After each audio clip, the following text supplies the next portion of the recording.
How to create an outline in Google Docs. Hey everyone, welcome back to the channel. If you are new here, don't forget to hit the subscribe button and turn on the notification bell to not miss any updates. So let's dive right in. First things first, go ahead and open up a Google Chrome and open up the Google Docs where you want to create an outline. Now you'll need to go to the view option on the top and then tap on expand tabs and outline sidebar.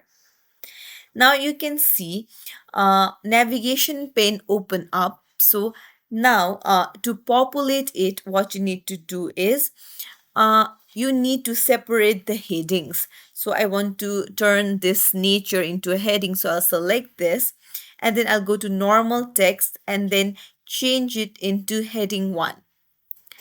Now you can see that it is being populated there on the outline. You can go to another title and then change it into a heading as well. Do the same with another one.